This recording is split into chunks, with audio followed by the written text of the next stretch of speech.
Listen to this. Over a certain period of time in your career, your team's rim attempts when you're on the floor are 45% of your shots. That's not from you diming someone in the rim. That's from your movement. When you're off the floor, it's still pretty high, but it's down to 27%. That's pretty good. So your influence is 18 percentage points on rim attempts, and that's not from you. That's just people's respect for your gravity. The game plan of, do we switch, do we bump, do we show, like you staying at home, like you talked about, screens, they don't want to leave your body. The decisions, we got some clips to pull up here of the finals. Oh, yeah. It's most dangerous. Consider this statistical comparison regarding a certain generational scorer's impact. When this player is on the court, their team's percentage of shots taken at the rim is a remarkable 45%. However, when that player sits on the bench, that percentage drops significantly to 27%. That 18 percentage point difference isn't due to the player taking those rim shots themselves. It's the result of their gravity. Defenses are so focused on them, asking, do we switch? Do we show? Do we stay home? That their mere presence creates wide open lanes and easy scoring opportunities for their teammates. The respect for this player's presence dictates the entire defense's strategy. This is what separates good players from transformational ones. A good player scores points. A transformational player warps the entire geometry of the game. They create advantages before the ball even moves. They generate open shots for teammates who might never get those looks on another roster. And here's the critical question that championship organizations understand, but struggling ones miss. How do you preserve and maximize that gravity? I'm going to stop it right there. They're talking about Steph's rookie season where he put on muscle and he started shooting the ball worse. And if you guys remember during the WNBA season when Caitlin Clark was in her shooting slump, again, we do not know why Caitlin was in such a slump this last season. It could have been because of the lingering injuries that she had. Of course, they jumped from leg to leg. But you have two of the best basketball players of all time sitting on this podcast right here and talking about gaining muscle mass to your body, how that can affect your shot. This phenomenon, the subtle yet massive impact of an elite player, is something the basketball world should be applying to the discussion around WNBA star Caitlin Clark. On a prominent podcast, two legendary NBA players discussed a lesser-known factor affecting shooters: gaining muscle mass. One story recalled an elite shooter's rookie season where, after bulking up, his shooting percentage plummeted. His coach walked into the training room and instantly shut down the weight gain program. Why? Because they had accidentally destroyed his shot by altering the precise mechanics that make an elite shooter special. Elite shooters have mechanics so finely tuned that even small changes to muscle mass can throw off their rhythm. Think of it like a golf swing or a violin bow technique. These movements are calibrated to fractions of an inch and milliseconds of timing. Add 5 pounds of muscle to the shoulders and suddenly the release point changes. The ball leaves the fingertips differently. The arc flattens or steepens. As one of the legends stated, many young players are told to put on weight, and it can negatively affect their shooting. The assumption is always more strength equals better performance. But for shooters, this equation doesn't hold.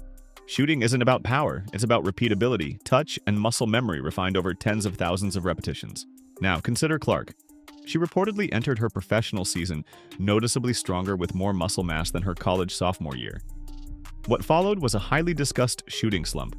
Was her initial struggle simply the result of her new physical build interfering with her shot mechanics, just as it did with the NBA legend?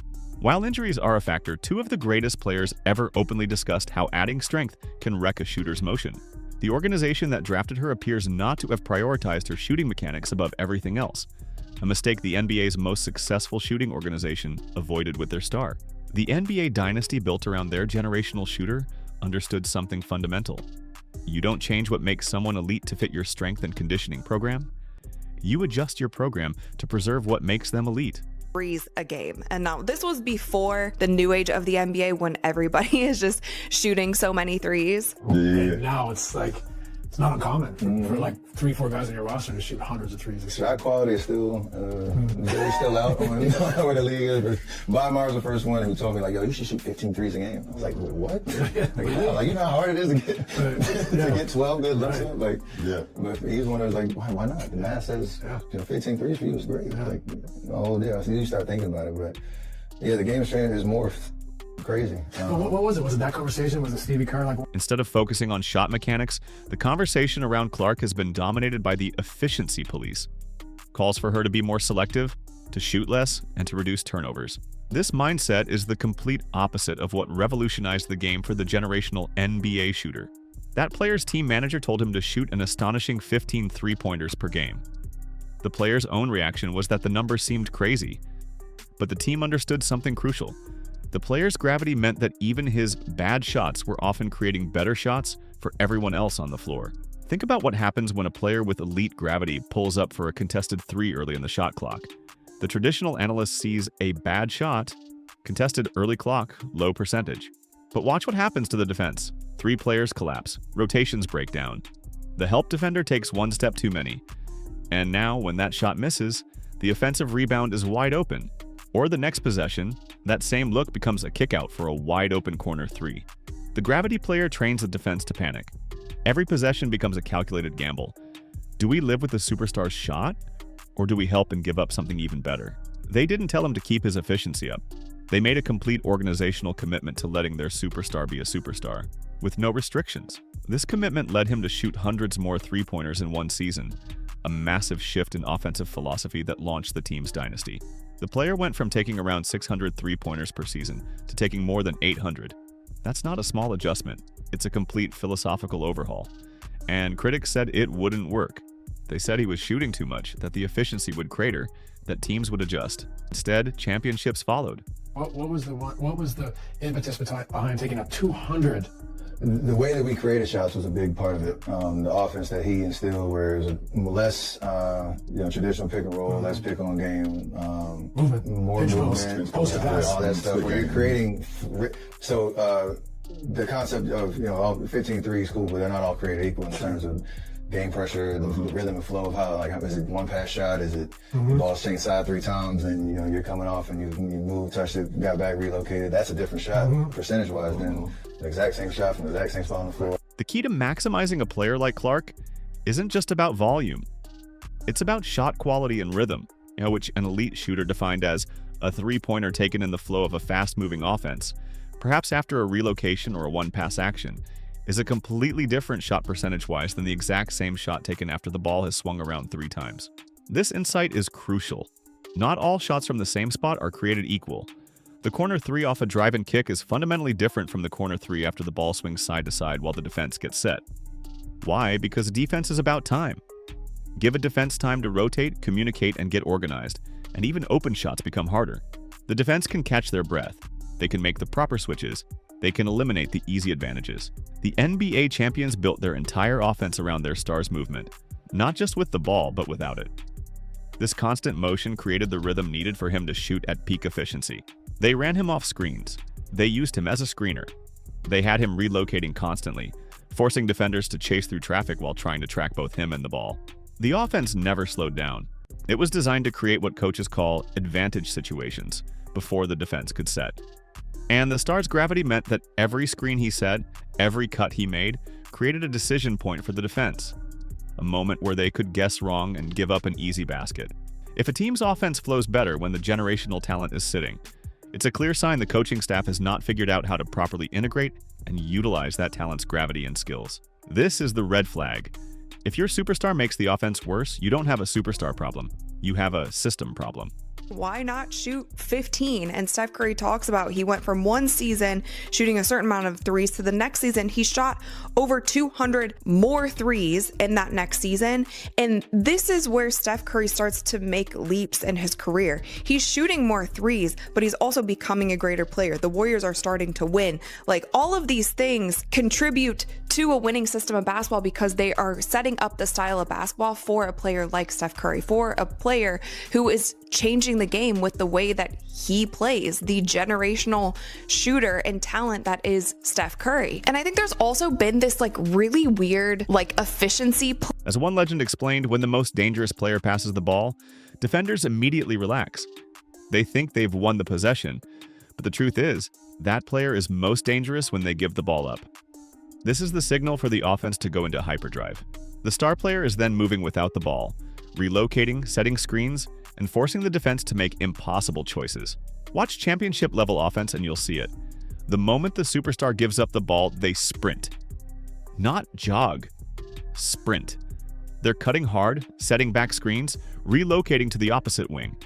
And the defense, having just breathed a sigh of relief, suddenly realizes they've been set up. The pass wasn't a concession, it was a trap. The defense naturally relaxes for just a fraction of a second when the ball leaves the superstar's hands. That's human nature. That's the moment of vulnerability. And elite offensive systems are designed to exploit exactly that moment. This is the concept of second side action taken to its highest form. The pass isn't the end of the possession, it's the beginning of the real attack. The first action gets the defense moving. The second action, triggered by the superstar relocating, gets them scrambling. Think about the defensive nightmare this creates. You've just worked incredibly hard to force the ball out of the superstar's hands. You've executed your game plan. You've made them pass.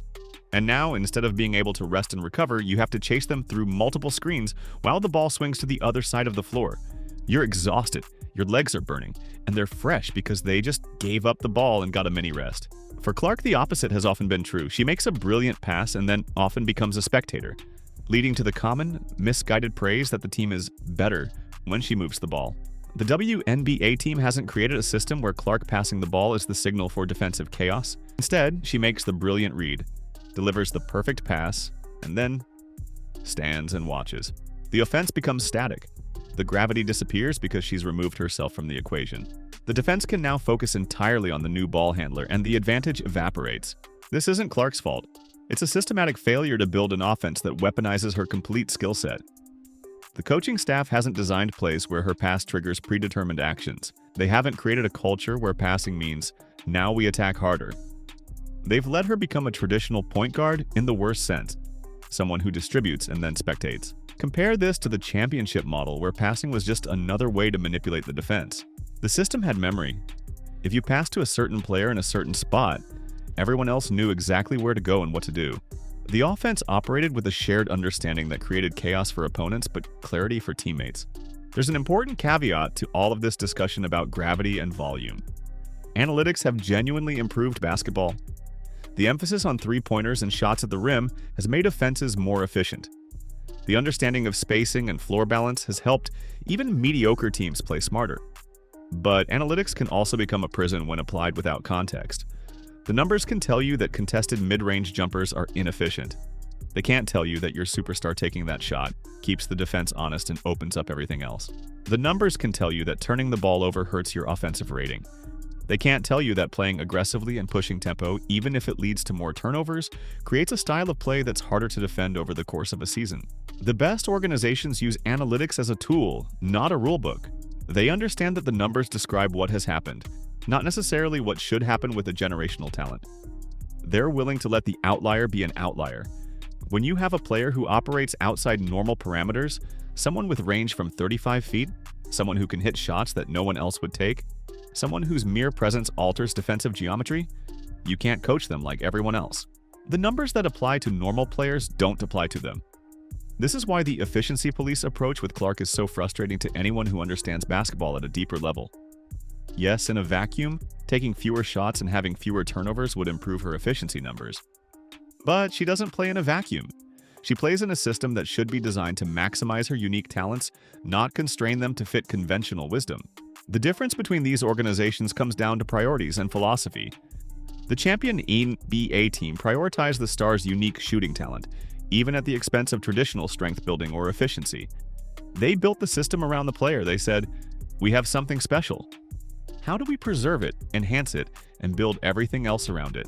The WNBA team appears to have prioritized making their star fit into their system instead of building a system designed to maximize her unique, game-changing talent and gravity. They said, we have a system. How do we get this player to fit into what we already do? One approach creates dynasties, the other creates friction, underperformance, and wasted potential. Championship organizations understand that when you have a player who fundamentally alters how defenses operate, you don't ask them to be normal. You don't make them fit. You rebuild everything around maximizing their abnormality because that's where the championships live. The question isn't whether Caitlin Clark can be great in the WNBA. The question is whether her organization will figure out how to build around her gravity before they waste years of a generational talent's prime. The principles of gravity, rhythm, and system design separate good teams from champions. The talent shows up. The organization's job is to make sure that talent can shine.